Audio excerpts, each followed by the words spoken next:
Okay, welcome to another Lifessa Lounge, episode 17. So we're keeping it moving, but it's a bit different this week. So we're not in the normal location. Anybody who's watching this on YouTube, you'll notice that we don't have the same backdrop. We're not even in the same location this week, and we're man light as well. So I'm joining from Malaysia this week. Josh, you're over in London, and then I'm we've from got London. Yeah. and Leon. Leon unfortunately is stuck on some personal commitments, but whether we're across continents, we wanted to keep it moving, keep the momentum going. So Josh, what's good? What's been popping in my absence? What's been happening this week? Bro, I know you don't want me to talk about Trump, but it's too funny, man. I cannot ignore it. You see his press conference? Which one? The one he did by himself, the one where the reporter called him out on his lies. Oh, what? Well, it's interesting, right? Because I saw some clips of that. It's been difficult for me to keep up to date with all the news like I normally would this week. But what I noted was actually the backlash. So believe it or not, some of what he's saying is starting to feed off on the public. So I was reading an article from a journalist, and she was like, "Yeah, they were locked." So in that, where they had one of his speeches or whatever he was on a rally or something, they had the journalists kind of locked behind bars, and then when they were leaving, someone was like, "Yeah, see you later, lying journalists." So I'm like, I feel like it's unfortunate, but what he's pushing out there is starting to actually work. But I don't know if I saw the one specifically that you're talking about. What happened in it? The one I was talking about, he said that he won the biggest electoral college vote in US history since Ronald Reagan. Since Ronald Reagan, he'd won the biggest college electoral vote, and then one report comes. Is this going to turn out to be an alternative fact again? It's a complete lie. Because so the first guy goes, so the one reporter goes, Donald, that's not entirely true. Obama had, if you look at Obama's 2008 and 2012 electoral votes, it was more than yours. And he was like, oh, I was talking about Republicans. And he was like, no. If you look, and then he goes, oh, Republicans. Well, if you're going to talk about Republicans, George H. Bush, he had even a bigger electoral vote. And he was like, It doesn't matter. It doesn't then, matter, man. no, It's but an alternative fact. Trump even admits it. Trump goes, well, someone told me that. I didn't know. I didn't know. Someone has told me that. I didn't know. And I was like, and he was like, and the reporter goes, but if you're willing to tell the American public lies like that, why should the American public believe you in anything else? And he was like, well, it's an alternative. It's a fact. Someone told me this. I didn't know it. I have to fact check with the person that told me. It was hilarious. The guy called him out. This is what I mean. You can't keep relying on these alternative facts, right? And you can't have. There was another one that I saw, and I think I was listening to it on. So I was on the treadmill downstairs the other way. It's unnormal for me. I usually listen to Brilliant Idiots on a Thursday night. It's kind of Friday morning for me this time around. But I was listening to it, and they were talking about how the CIA have said they want to now stop sharing secrets with him because they can't trust that he's not going to put out some tweet that alludes to or gives away some state secrets. And I'm like, right. So in your first month, you've got kind of so many people in Congress going against you, and we've spoken about that. Yet Congress keeps the balance, so there's going to be some unrest.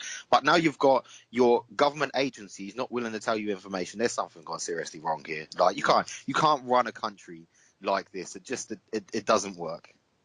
I know. I think the problem with Trump is that it's only 30 days. He's only been president. He's only been president for like 30 days. Does it not feel like 3 years already? And you got 130. You got 1,365 days left of this. Do you know what I'm feeling that some Americans are doing though? They've probably got a calendar that's actually counting that down. They're crossing off every single day. Yeah. That's what I think. I think they must be crossing off every single day because it's nuts. I don't think he'll last the whole 4 years. I think he'll impeach himself. But Everybody thinks that, but I'm not. Well, we'll see how it goes, I guess. But to be honest, I knew it was going to come up this week because you can't hide from it. It's just not getting. He had like a week last week where we could get away with not really talking too much about him because it died down a bit. Yeah. And then he's just sprung back into life again. Like it's just. I feel like we're going to get a year down the line and everyone's going to say, no, don't worry, we were all just pissing about. This was just for a TV show. Really, the real president is going to rock in. I feel just like it's not real. I feel like a TV show, isn't it? That's crazy. It's madness. What I was gonna say, so what's the weather like out there?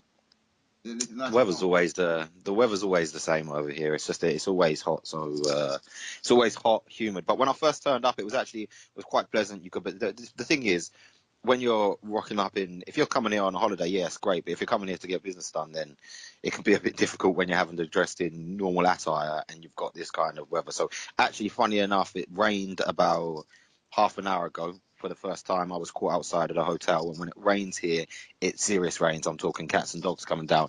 When I'm looking outside now, there are still. Well, it's mad because just about 25 minutes ago, the rain stopped and there were puddles when the cars were driving past. And I've just looked down now, and the puddles have stopped because the heat is that much that it's already drying up. Yeah, drying So up. it's but I mean, yeah, it's just been constant heat all along. So it's been cool, but it's just been a hectic week because I touched down on. I got to the hotel at 11 o'clock Mm. on Tuesday evening. I had my first meeting at 8 o'clock on Wednesday. I think I must have slept all of about 2.5 hours on the journey here, and then I've had 8 o'clock meetings all week. So it's good to kind of get to the weekend and get a bit of recharge time. But I'll tell you what, being over here just reminded me of the importance of. So we touched on it, I think, on one of our discussions, the importance of one, again, when I've got loops back to phones will always be a bonus and a benefit for me. I'm not gonna step back on that line that I hold. However, when I'm here, I'm like, my schedule has just gone absolutely mad because people are always trying to get my time, but it's good because I don't see these people all the time. So Yeah. it's one of those where it really re-emphasizes the importance of the human touch and that close engagement, like just for simple things like to foster ideas, a conversation that I end up having to have either over the phone or over email. When you have it in person, ideas bounce around, things just pop up. Like so it's been good from that point of view. And there's a lot of people that have there's a lot of us in the hotel as well, so it's been a good opportunity to just catch up with people outside of direct working. You know, when you maybe start talking shop, but then you start to drift out into other things, and again, it just fosters that good relationship building. So it's been a productive week, and I feel like now I've slipped into the time zone properly, so the rest of the week should be fine. I'm here for another 7 days. I'm in Yeah. fact wondering next week's podcast is going to be real interesting because I don't land until the Sunday afternoon. So there's Wi-Fi on the plane. To be fair, that would be an interesting one. We'll see. Well, I was gonna say, I could tell people about your was it Saturday or was it Saturday morning run for you that you woke up, you went out and then you had an hour and a half sleep and then you did a 17K run. Yeah, so we were out because, like I say, there was a lot of people here. So one of the guys was like, there was one of the guys who was going home on Saturday morning. So he was like, "Do you want to come out?" So we were just kicking the breeze. There's me and I've got an Australian colleague over as well, who I hadn't seen in ages. So we were just kicking the breeze. One of them had to be on a 9 o'clock flight, so he had to leave the hotel at like 6. I was getting picked up at 6 o'clock to go for a 17-kilometer run. So yeah, so I managed in the end to get about an hour and a half sleep. Woke up for that, pushed it through. We rocked up, and there was a group. So there was a big group of us, and the guy who had taken me along was like, "So I'm not going to be running with you because basically you run faster than us." So he said, "I've got another guy who you run with. You run with the fast group." So I was thinking, "Oh, there'll be a fast group," and it was just one guy. So I set off with this one guy. We're going hell for leather.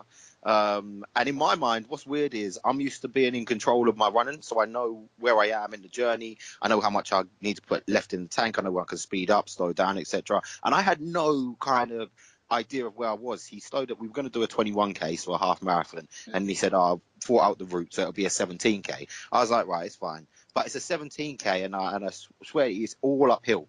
Like it's by the time we got up, I don't know how many hundreds of meters where we were up. But when I got to the top, I took a picture because you were overlooking all of Kuala Lumpur.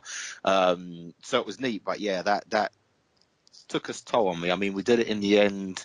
We rolled back round. It was an hour, just over an hour and 14 minutes, and we cleared through 17K. So that's pretty impressive going. But yeah, you have to run. You have to run early in the morning here though, because it's just it It's gets too too hot. hot Yeah, it gets during the hotter. day. So I can even imagine. then, well, even then we were running it must have been at this morning 20, 22 degrees. Okay. Probably up to about 25, 26 by the time we finished it. So for me, I was talking to the guys that were like, "How are you going to be able to get through it, like running in this heat?" I was like, "Look, I'm not used to running in this heat, but when I'm at home, I run in sauna suits. So I'm thinking I'm going to be fine. I'm going to be able to get through it. So no, it was an interesting one. It was one of those, like I say, to me, wake up with an hour and a half. The guy set off, and all I know is I have a reputation to uphold. So it was mind over matter at certain points in that. I'm like, I'm not going to give in. My body's not going to beat me. And at points in time, I just put my head down. I had my headphones in. I was like relentlessly just pushing forwards, but. It's one of those. It's one of those where you can turn it around and just say it represents kind of that whole kind of distance and persistence thing. So Okay. it's a long distance that you got to push through, but still sometimes you just got to put your head down and go hard and graft at it, right? And just say, right, I'm going at this, whatever. And that's basically what I had to do yesterday. It was just one of those mental strength moments. All right, in regards to like you're out there doing for work and business, are there cultural differences in the way Malaysians handle their business and the way you're used to doing it in the UK? So it doesn't really. So there are cultural differences over in Malaysia. Actually, there are cultural differences anywhere. So it's an interesting topic that you bring up, right? Because it's a very key one when you're thinking about pursuing a business, whether it be Yes, with that's what I mean. That's what I was trying to bring up. Well, yeah. so whether it's in a corporate environment where you've come over and you're over here, or whether you've got a business and a brand that you're trying to sell out to people, you always have to pay attention to the cultural diversity in the market that you're trying to sell to. So, for instance, over here, obviously Eastern culture is a lot more. They pay a lot more respect, I think, for a hierarchy. Okay.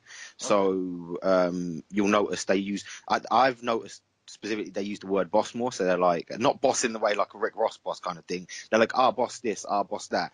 And they really respect the structure. Which is a good thing. It's slightly different to UK and Western culture, where sometimes people don't care about that hierarchy, and sometimes that works for them because they can easily see themselves as peers to more senior management, Yeah. and sometimes it doesn't work for them because it shows a lack of respect.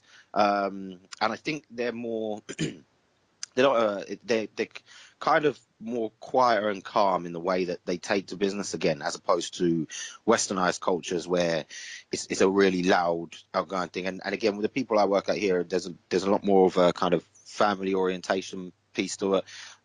It's rare that you've got guys and girls over here who aren't in a family, so that kind of it has more importance to them, not more so than Western culture, but maybe more so than I'm used to from being in London. Obviously, London's a really loud Busy and city. outgoing pace. So, but then on the flip side to that, it's like I was talking to somebody the other day because I was speaking to one of our suppliers, and I said, right, we've got a product that we're going to release in Brazil, and I said, right, the South Americans, they can be very loud.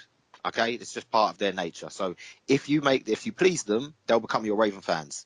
Yeah. If you piss them off, then everybody will know about it because that's the nature of how they go about their business. So again, it's one of those, and it's a flip side. When you're dealing with a globalized business, you've got people you're dealing with Eastern wise, and you've got people that you're dealing with Westernized, whether it be UK and Europe, or it be as far stretched as the Americas region. And it's one of those where it comes down to your not necessarily your level of empathy, but your emotional intelligence, right? To be able to not just take your normal approach that you would take in your normal day-to-day business, but to tailor your approach to get the best out of the people that you're dealing with. So if you're managing people over in Eastern countries, then the way that you manage them and the way that you speak to them, and if you're trying to put an idea to them, or if you're trying to sell to people over here, the way that you sell to them, the message, the way that you convey that is completely different to how it would be if I'm trying to sell over in a westernized country, right? I can be very blunt and to the point over in westernized. Like, if I'm going to America, I can just be big, bold, make everything all song and dance because that's what they go for over there, right? So Yeah. it's one of those. It kind of emphasizes the importance of emotional intelligence, not just in the workplace nowadays, in corporate worlds, in business, in anything that you go about it. This is why emotional intelligence is being valued nowadays more than IQ, right? Yeah. Because I can teach IQ through books, and you can teach emotional intelligence to a degree, but some people are just hard-headed, right? They just they can't get their head around it. So if you've got people who have that heightened level of emotional intelligence, it's so valued out there, whether it be you're starting up a new business and it's valued by your team that you put together, or whether you're in an existing business and you've got a boss who's like, right, I understand that this guy gets it, and it's going to help me in the long run when it comes to managing stakeholders, managing teams, managing progression, managing external clients, etc. So it's one of those, and we spoke about it before. It's a super important skill, and if you could work on anything nowadays, when you say to people, what is it you want to get better at, people tend to look at skill sets instead of thinking to themselves, well, emotional intelligence, I need to get better at that, because if I have that, that underpins everything else when it comes to engagement, right? I think, as we spoke about before, it's a massively overlooked thing for me. I think interpersonal skills are very important in regards to when you do meet people, assessing what makes them tick and how to communicate with them. So I do agree with what you're saying. I was saying also what's interesting, because you're in Malaysia and I'm in London. It's like the barriers to entry for everything's coming down, like communication. What 10 years ago we wouldn't be able to do this podcast over the telephone. If we did do it, it'd be quite expensive. So you see what I mean? This is what I'm talking about, and this is actually a perfect point to. It's funny because I'm going to bring both sides of an argument that we've had at earlier podcasts over different ones into the same podcast. So this is when it goes back to, I mentioned earlier about the importance of speaking to people face to face, right? Yeah. However, this is when I flip onto the importance and the benefit of having things like smartphones around, of the benefit of technology and how far we've advanced, right? So I'm talking to you right now. We're able to continue to record our podcast whilst I am far out 15,000 miles or whatever away from you, right? Yeah. But we can still have this engagement. And this is why I'm saying to people, I'm like, I don't feel sorry for kids that grow up in the age full of technology being on the rapid advance. If I could go back and be born at this period in time and come at it with what I know now, then boy, I'll be dangerous to the world, right? So this is a perfect example of exactly why I don't think that technology advancement and smartphones and social media is a bad thing. And encapsulating both of those are, all the guys I'm speaking with over here, I've built the relationship with them because I have facilities available to do. So we do like telepresence, so we can have face to face and we can see people in person. So teleconferencing, we've got Skype calls that we have, so we can build up that relationship. Then when I touch down over here, I build on top of that. So when people, and I think it was Leon who said it last week, that he's right, people have become lazy because they've chosen to take the option of saying, I'm just going to focus on social media and I'm not going to think outside of that. But when you begin to leverage the full power of it, you're like, I can use this to bridge that gap of 10,000 miles, 15,000 miles, 25,000 miles. And then when I get there, I can build on the relationships I've built up through that face-to-face engagement. So it's one of those, like I say, you know me, I'll always be an advocate of staying on the cutting edge. Like, because I believe that that's where you get the opportunity to kind of disrupt the markets and move forward in what you're doing. But yeah, us recording this right now is just a perfect example of that.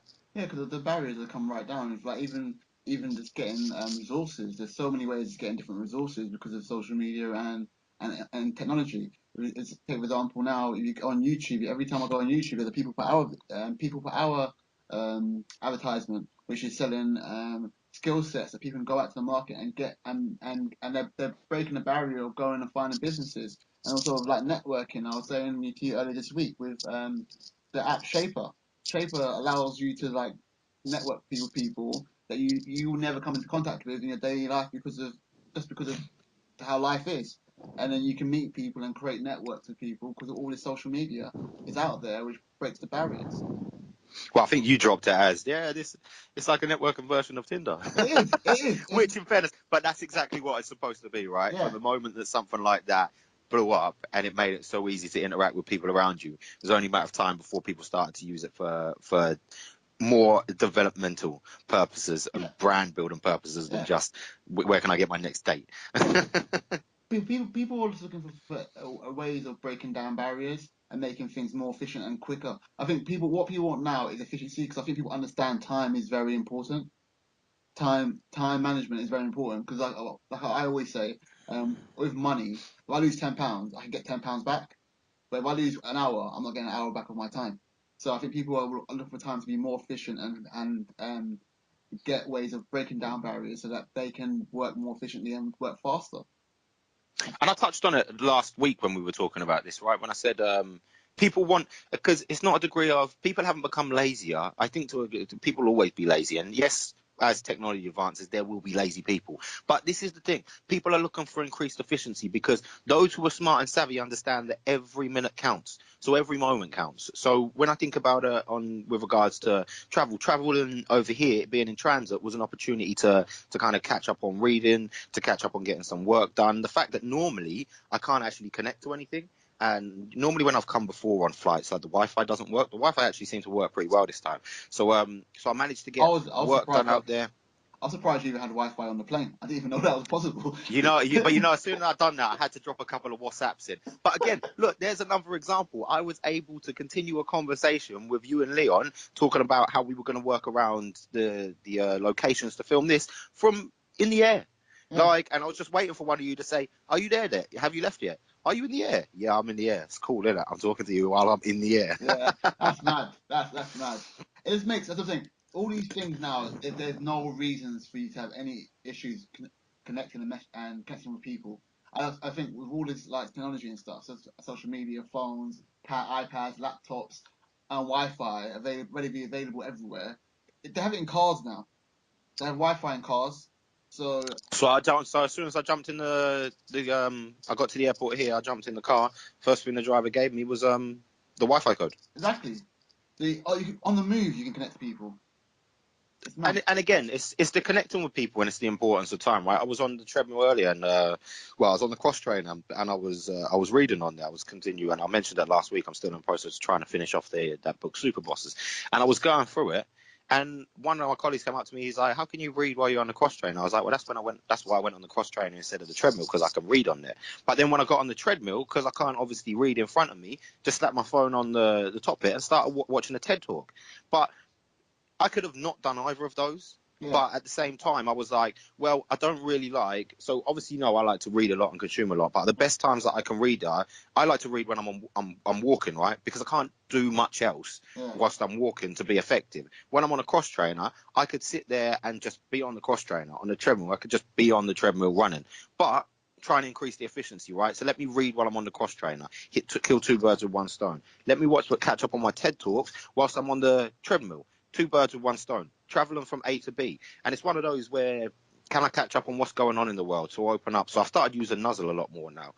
Ties into my interest, so I can find the latest news feeds out there when I'm traveling from A to B. Like it's understanding that absolute importance in time, right? Literally, we all get the same amount of time every single day, and the people who outperform others are the people who utilize that time to its absolute maximum. So they don't believe in downtime, because at any given moment in time they can be doing something else to increase their efficiency.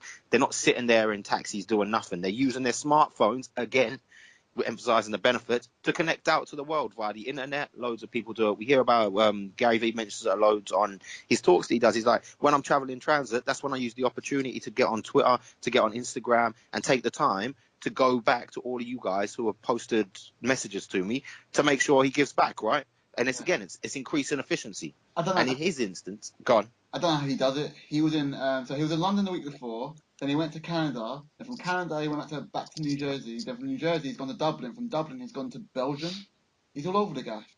I don't know how Well, he he does it. flies all over. And the thing is, when I mentioned this before to guys, I was like, and he re-emphasizes on what he's saying. He's like, but what we see about him, all the videos that he puts out there, social media content he puts out, that's not his business. I mean, his business is social media, but what we see is just supplementary to the actual business he's running alongside it. Yeah. So he's going to all of these different conferences because that is the nature of his actual business that's making all the money, right? So he's forever gone. But obviously he's built that network of people around him that he knows he can trust to make sure that they run affairs when he's away. And I mean, and that's another important factor when it comes to just dealing with people and dealing with business, right? You need to be able to build up that level of trust that you can delegate things to people and go about your business. Because let's say in his company, he was having trust issues and had teams of people there that were good, but he just didn't trust them to leave them alone. You'd never be able to run the schedule that he runs traveling wise, Yeah. which means he'd miss out on a shed load of opportunities, right? But then I think a good leader, the whole thing about a good leader is they bring up they cultivate leadership anyway, so that you're when you're a leader, you lead from the front, but you also bring up people so they feel empowered to that, so that eventually they become leaders themselves. I feel Gary Vee in his sense that he leaves and he can leave it to a member of his team to deal with it, and he knows that that person will share the same vision that he has for the business, so he has a full trust in that person that if they'll make the same decision that I would make. So it's one of those interesting ones again. It comes down to that whole EQ, right? So it comes down to what you want out of your business, out of your team, whether if you work in a corporate environment already, what you're trying to achieve for the year, and using that to determine who you're hiring or how you're managing the people that you hire. And what I mean by that is, so I was talking to somebody the other day and we were talking about succession pipelines. And I've said, what you need to understand is when people get to a certain level, they feel that they are comfortable, okay? And it's not a bad thing that that allows them to get the money and wages that they need to manage their life, to look after their family, but it gives them a level, they're working at a level where the pressure is just below where it would start to interrupt their ability to have kind of a flexible work-life balance, okay? So when you're trying to look at succession, don't expect everybody to want to be the next CEO, the next CIO, the next chairman of a company, right? Because not everybody wants to. Some people just want to stop at a certain line. And that comes down to a person who's in a leadership position, right? He builds a team and you know that you're never going to get, I mean, you can seek out for him if you're building a brand new team or business, but generally if you're in a corporate environment and you're taking over a team, not every single person in your team is going to want to take your place. And what I mean by that is as you want to kind of progress your career, but you need to build a successor behind you, right? Because nobody, if you've become indispensable in your role, then you haven't done your role as a management or leadership position properly, okay? Because you should never seek to make yourself indispensable. In fact, always seek to put yourself out of a job by either creating such efficiencies that your job becomes worthless and they'll find a different job for you, or you cultivate leadership in the team around you so you've got people ready to step up. But that's when it comes down to, again, the EQ of the leader. So he works out why this person, and this person want to progress their career versus these people who are brilliant at what they do and they're happy with where they are. Therefore, I'll consider that when I'm kind of looking at opportunities where I'm delegate and work out, right? Then when he identifies those people who have massive potential and really want to pursue, that's where kind of the best bosses will say, I see the potential in you and I'm gonna stretch you to the capacity of that potential. So I'm gonna put you in areas where you're uncomfortable until you get to a point of being comfortable with it, right? I'm not gonna wrap you up in cotton wool. It might seem at times like they're really pushing you harder than you expected, but this is what the best bosses, the best leadership and talent do, right? They stick you in a position to shine and say, here, I'm going to stretch you, but I'm doing it because I want to help you develop and I want to help you progress your career.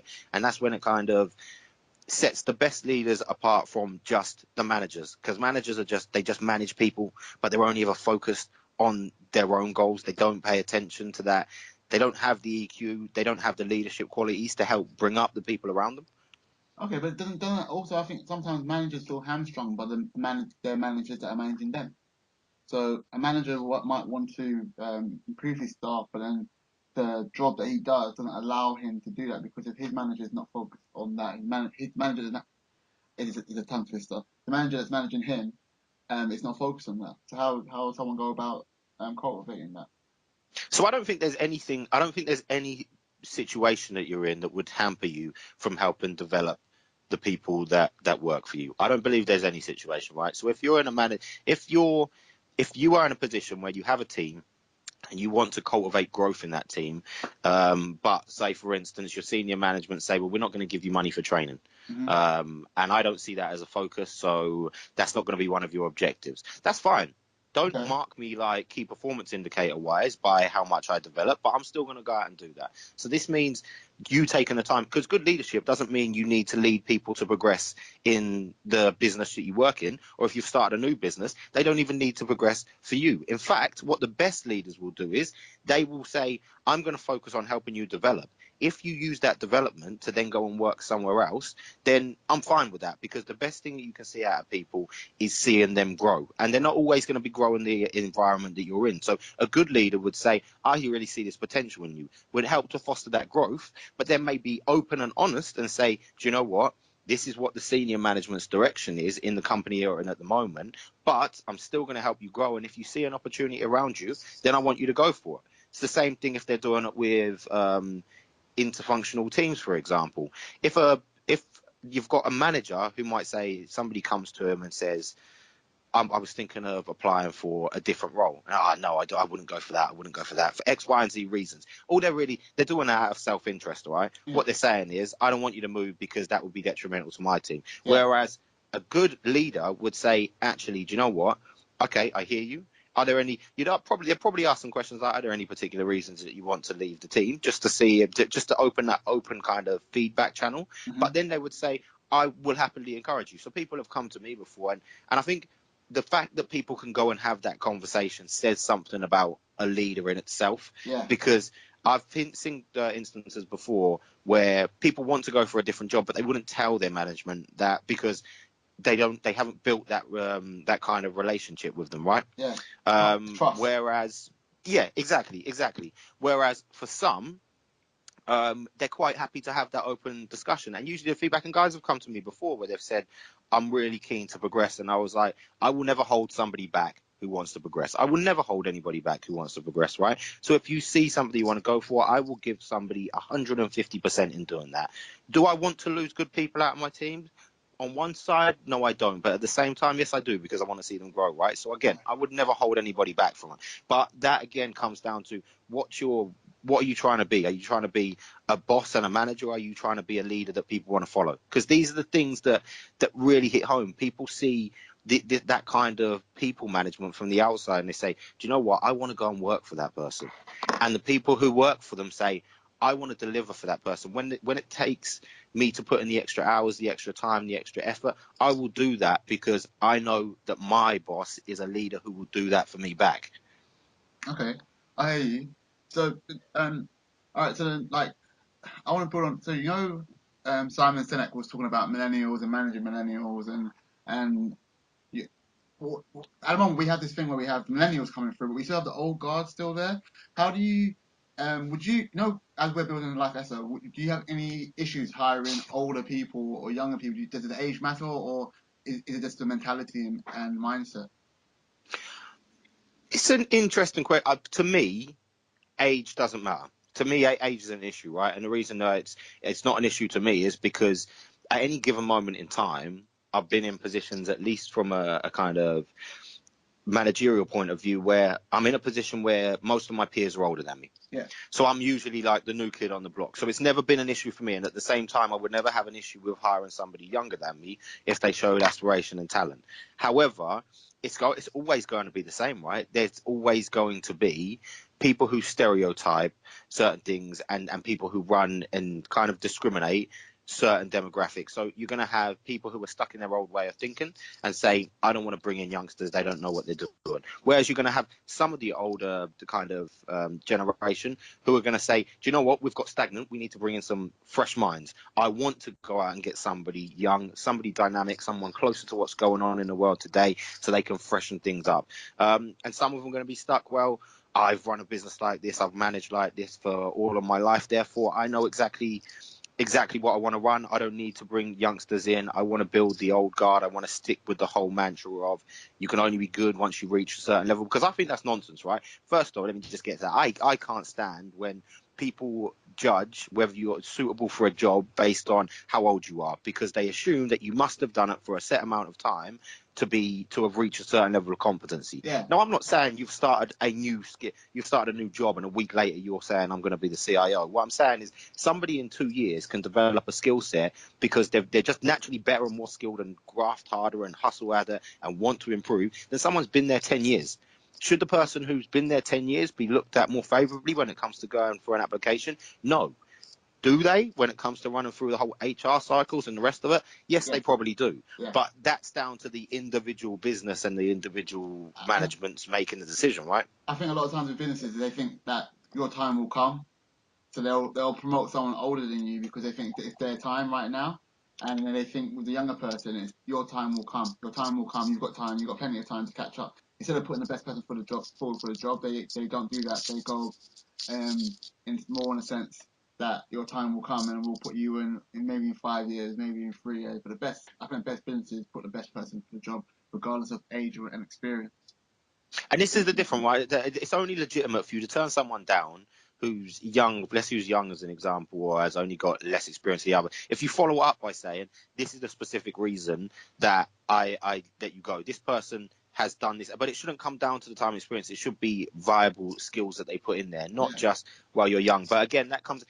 different people look at things differently when it comes to hiring and building talent. And I mean, different people hire talent in a different way. I was reading, when I was reading a book earlier, they were talking about a guy. So guy rocks up to go for an interview. Head of the company comes down and says, "Oh, are you here for the interview?" And then they just start talking, and they're talking about stuff, and they largely stay on. I think he opens it up with, "What do you see as the biggest challenges in the industry today?" And he counters back on some of the stuff that the interviewee has said, and says they're still in the lobby at this point. He counters back on some of the stuff that he says, but then every so often he deviates out of that and talks about kind of family and personal interests. Then he'll loop back into the discussion at hand, going back to the point of the question he asked at the start. And then they wrap up after about 45 minutes. He said, "Sorry, I've got to dash to another meeting. When HR call, tell them I've just hired you." And that was his way of doing an interview, right? Because his way of identifying talent wasn't just to go through the run of the mill. I'm going to ask the same 5 questions, which, let's be honest, HR people love to spout out, right? There's just defined questions. They're not necessarily suitable to the person, the actual role that you're hiring for. Yeah. They're just the generic, is this person any good? Versus somebody who really, if you're really seeking out the best talent, then you need to think outside the box when you're trying to identify them, right? Don't ask them with stupid bog standard questions that just say they're competent in the business. Go and have a conversation with them that says, right, not only are they competent in this skill set in this area, they're dynamic, they're agile, they'll seek out new opportunities, they'll push to progress themselves. And those kind of conversations, that kind of information and insight, you only get when you set up a more conversational format rather than, let's be honest, most people go into an interview and those 4 walls are like a prison cell for 60 minutes while they get grilled and interrogated, right? Yeah. So it's different people. But older people, how do they stay dynamic in this market? How do they go about being dynamic and staying fresh so they don't become outdated? Because I know a lot of old people, when I say the question like, well, so how do I compete against someone that's 20 years younger than me that has new ideas? Is it just staying on top of your game, staying on top of the technology, staying on top of keeping improving your skill set? Do you know what I would say? So age is just as irrelevant for somebody who's older as somebody who's younger, right? Yeah. So we say it all the time. There's never too late for you to get started, and at the same time, you're always going to be competing against people, right? And what lays out whether you're going to beat them is you determine what strengths you have and you go all at those strengths. So if you've been in the industry for 20 years and you're going against somebody who's young, right, go all at your strengths, all of the stuff that you've learned that they couldn't possibly have learned because they can be good and savvy and dynamic, but they can't have learned things that you have learned from your actual experiences in there, right? Go all at your strengths. Forget the numbers, forget the age, forget whether you're older, they're younger, or you're younger and they're older. Figure out what it is, the strengths that you have that are relevant to help you progress in that specific area or arena of business, right? And go all at them, just like straight up. I think it's unfair for us to kind of focus on it and say, yeah, just young people are the ones that struggle by age. Because if you're older, again, don't be intimidated by somebody who's younger. Look for what it is you have that can beat out the competition. And that's what it is at the end of the day, right? Everybody you're competing against, you need to find a way to beat them. Goes back to the talk we had about the playbook. They're the defense. You're going on offense. How do you get past them? Yeah, it's true. I hear you. I hear you. All right. Well, I was gonna ask another question. So yeah, so when you're younger and you're quite relatively young, you must manage people older than you. What's the biggest challenge do you find managing people older than you? Do you know what it is? I think you just need to feel it out at the start. I'm fortunate enough to not have had any issues with this, but you need to feel it out from there because it's something you're actively wary of. I think the first time that you start managing people older than you, it's something that you're actively aware of, and you're like, how are they going to take to that? But I think that comes down to, again, the way that you look to manage and lead is irrelevant of age. So if you look to foster growth in your team, if you support your team to the hill, if you open that engagement with them so they build that trust with you, I don't think it makes any difference. There are going to be some people who are harder. So there are going to be some people who will take difficult to being old. And on the first instance, they know they're going to be managed by someone younger. I'm sure it's difficult, but it's very difficult to maintain that kind of sense of pride if the person who's managing you continually gives you reasons to want to work for them. So I've never really had this challenge, but at the same time, I did consider it the first time that I took on people who were older than me. I don't think I've ever managed anybody who's younger than me. And it just comes down to how you interact with them. I like to think that when I speak to the people that work with me, they consider me to be not their boss. I don't want to be looked at as their boss, but the person who, again, that they look to for leadership. So when they're talking about, I want to progress, I was thinking about going for this role. So if one of the guys said, thinking about going for a different role, do you mind if we had a chat? He's like, can we just keep this between you and I at the moment? Do you know what? I actually really like that. He's older than me, but I'm his manager at the end of the day, but he was quite happy to have the conversation about pursuing an opportunity elsewhere with me specifically. And he's finished with, can we keep this between us? That suggests to me that he didn't feel comfortable having it with just anybody, but he did feel comfortable having it with me. And again, I've got the guys that I manage are based all over the world, right? So I've said to them, I have a virtual open door policy, like, because none of the people that I manage are actually based in the same location as me. So I say virtually, my door is always open. You see me logged onto Skype, you can hit me up, you can call me on the phone anytime that you want. And often they do. And again, it comes down to, you need to put in the steps to implement the key principles of leadership, and then the age becomes irrelevant. I think if you are a young leader, that's one of those things that you need to focus on as your going in point, because I think it's probably more difficult for the person who's the manager in this instance than it is for the employee who's reporting to them, because you can have the employee that's disgruntled, right? But it's the manager who has to work out, and again, emotional intelligence, right? Who has to tie into understanding and identifying, right? Clearly this person is not overly happy or comfortable with the fact that he works for someone younger than him. It's my responsibility now to kind of get under the hood and work out how I can bridge that gap and get through to him that I'm not a bad guy and make him want to follow me. So again, I think it's a bit of a challenge more for the young leader as opposed to the old guard, because you're trying to break down that kind of barrier there and say, right, I'm young, but actually I'm not all that bad.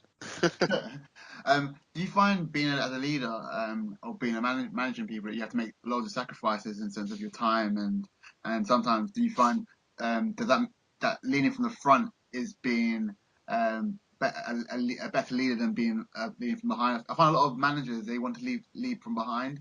They go out, they do all the big picture stuff, but they don't want to get down and get their hands dirty. I think that you'd be. I've worked with you, but I've never been under your management. But I can imagine that you're more of a leader from the front. You are willing to get your hands dirty and getting and muck in there with your team. I think it's a mix and match, and the feedback kind of I've got from people I've worked with before is that I'm kind of I like to think I'm quite good at balancing this. I think there's a meet in the middle point, right? I think that a manager always needs to have a level of knowledge where he knows what's going on. He knows kind of the stuff that he looks after, whether that be from a technical point of view or a skills point of view, or whatever it is. He knows what's going on, but then he trusts his team to deploy themselves on a day-to-day basis, right? So what I mean by that is when you go and speak to somebody, nobody wants to be micromanaged. I think that's like the worst leadership tendency in the world, and unfortunately it's still like a plague in today's world. But nobody wants to be micromanaged, right? What they want is somebody who takes enough notice to understand what's going on, but at the same time trust them to do what they need to do on a day-to-day basis. But in taking that approach, it means that if at any point in time they need to shout and say, come to you and say, I'm really struggling with this area, they know that you're already close enough to the ground that you can easily step in, and it's not going to be a burden for them. But at the same time, you trust them on a day-to-day basis. And I think it's one of those. It's a meet in the middle spot there, because like I say, the person who micromanages, you'll never get the best out of your employees because they don't want to. It becomes a burden for them. They're not worrying about doing just their day to day. They're worrying about checking into you. And I think at the same time, when it comes to kind of the big picture stuff, there's twofold to that. You've got the manager who's involved in building the big picture, but whenever I've come up with new kind of strategic working, it's the best opportunity to then go out to the people who are reporting into you and say, right, I'm going to work on some new strategic stuff. You guys are here on a day-to-day basis. I'm not going to come in and just do all of this and say I know best. I want you guys to be part of this. One, everybody walks better in a direction when they have helped choose that direction that you're going in, right? Yeah. So you get them to buy into building the strategy with you. And it's one of those, you're saying, you haven't had a chance to be able to work in this area much, therefore working on strategic kind of ideas and decision making is a good development opportunity for you. Whereas some guys might turn around and say, well, I'm just going to keep all of this opportunity to myself. And again, it's a chicken and egg. If someone's trying to progress their career, can they show the ability to have strategic planning? Well, if they've never been in a senior position to do strategic planning, then they can't put their hands up and say that, yes, I can do that. Whereas if their leadership is saying, I'm going to bring you in as much as possible in all the areas I can to help you develop, then when somebody asks that question, they can come back with, yes, I was given the opportunity to do this, this, and this in these areas by in a previous role that I did, and this is the output of it. So again, it's one of those, it's down to the way that the leader manages. And again, just having that ability to manage your team from a growth mindset point of view. Always look, I think one of my old bosses said something that actually really resonated and hit home. He said, money, yes, we need to make money. Yes, we need to sell products, right? But the best thing you can see as a manager and a leader is the growth of the people around you. Yeah, I agree. Now, not all managers take that approach, but the best managers do. And when that's what they focus on, the pleasure of seeing people go around them, then they're the kind of people that people want to work for and follow. And once you get that, all of the rest of the decisions about the delegation, decision making, getting down in the dirt when you have to, supporting your team when they kind of go to battle or someone complains about them, all of that takes care of itself. It's just a lot of people fail to have the correct leadership capabilities, right? So again, they just go in, they love the kind of ego boost of being a manager, of the title, right? So they just focus on that. They don't focus on the role and responsibility they have for the people around them. Okay. Well, I don't think anyway. All right. To wrap this up, I'll ask you a question, right? So, do you think Donald Trump is a good leader? No, I think he's a shit leader. Just, so All right. So, So if you were breaking down Donald Trump's faults as a leadership, where can you see where he can improve? Just say like if you're giving Donald Trump some tips on how to improve as being a leader of the free world. well, first off, do something to develop some trust, right?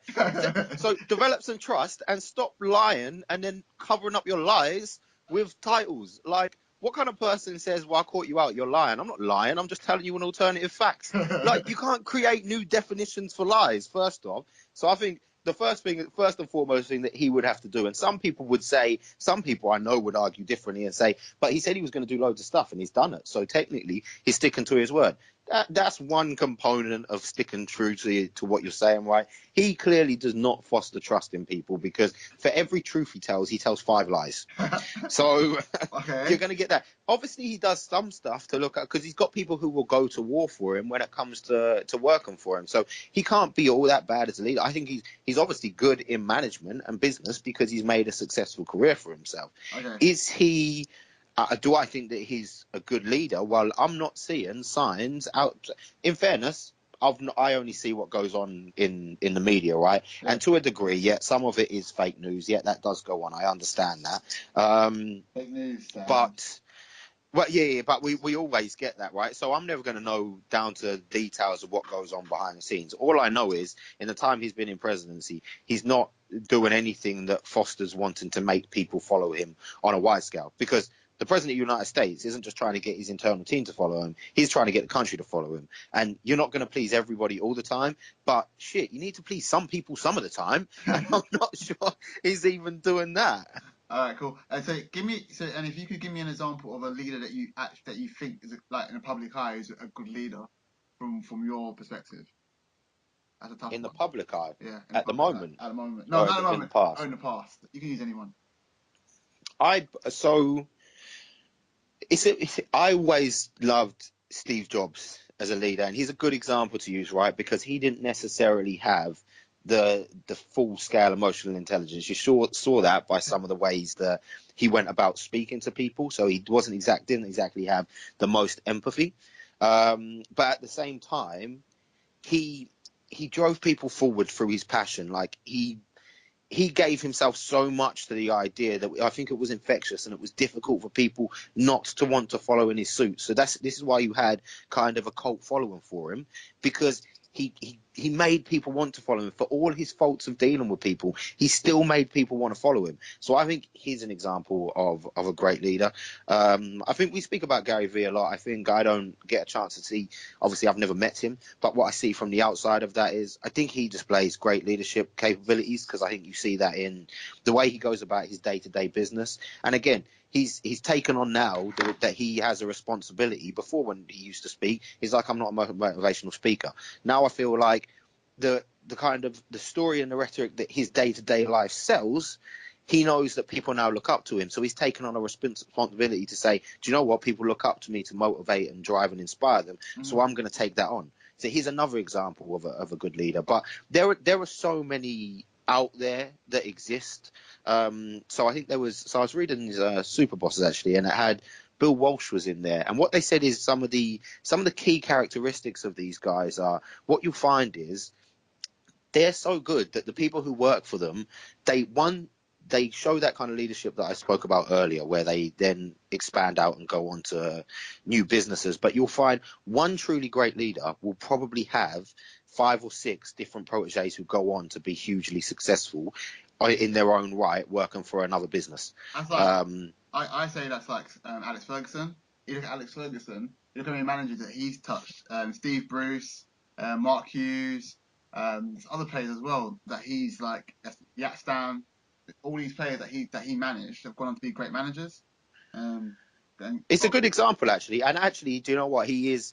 I mean, I read his book on leadership before, and I mean, the approach that he takes to stuff as well, again, just shows those traits of a great leader. I mean, the thing is, these are the people who are famed and in the public eye because of the nature of what their role was, or obviously Apple have got the iPhone and taken over the industry, so you see everything there. But there are so many that are kind of behind the scenes that you can dig away and find great leadership. You'll be able to, wherever you work, you'll be able to find great leaders that exist there if you start to take the time to, and I would insist that everybody does, right, is you start to look at the opportunities that are around you to identify these people who have those key leadership capabilities and get in front of them, spend time with them. Like, there are people in your business, you may look out and say, I'm not actually happy working where I'm working now, but you look out and you see some of the teams, you think, that team looks really great. Do a bit of digging and you find out they've got great leadership going on in there. I want to go and work with that team. How do I get involved in that?